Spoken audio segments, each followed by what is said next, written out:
Let's get started here with learning target 1, focusing in on the structure of an atom, specifically the names of the 3 particles inside the atom, where they're located, and what their charge is. So we are going to be defining some things and also including a picture. And we have a couple must-use words that need to get included into our explanation.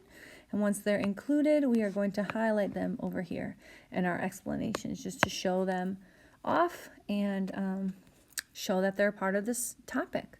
So within this list, we have our 3 particles to focus on: protons, neutrons, and electrons. So we're going to start out with just a quick definition of each one, including, of course, their location and charge.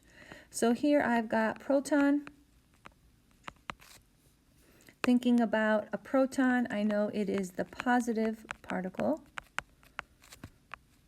And sometimes we'll see proton abbreviated like this, with a P and a little plus sign to remind us that protons are the positive charge.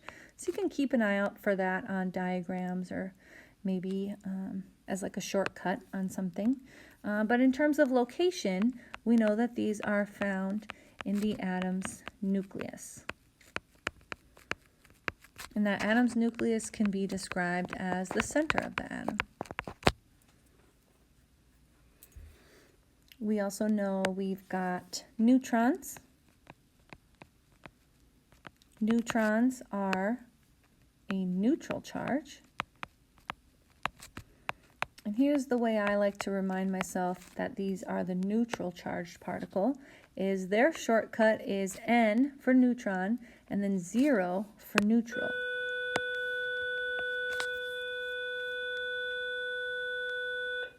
So what that looks like, of course, is the word no. So just a reminder, neutrons have no charge.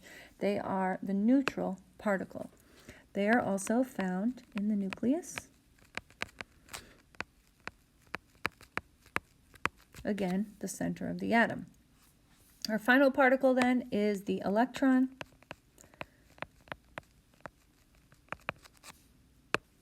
Electrons are the negative particle. And we might see them actually abbreviated with the little e and a minus. And rather than being found in the nucleus, these are found on energy levels, which are, of course, around the nucleus. And so we can show that by including a picture here. I'm going to go to the highlighter tool and just add in a couple protons to a nucleus. And I'm just going to make my cursor a little bigger so I don't have to draw them. I can just make some dots here to represent the protons. And I'm going to do the same thing here for some neutrons. So what I just made here was a nucleus. So I can circle that up, make a note. This is the nucleus, or the center of the atom, right? And I want to label that these are protons and neutrons with their little symbols. Okay, and then the electrons are found on those energy levels going around the outside. Now in our notes, we saw the energy levels looking kind of like this, like Saturn-like, okay? They won't always look like that in our diagrams. Sometimes we'll see them just as simple rings. So that's what I'm going to go with on my diagram here, is just a 2-dimensional ring so I can have a spot to place my electrons. And I am going to go a little smaller for these since we know electrons are a smaller particle. And again, mark them with their negative charge as they go around on the energy levels.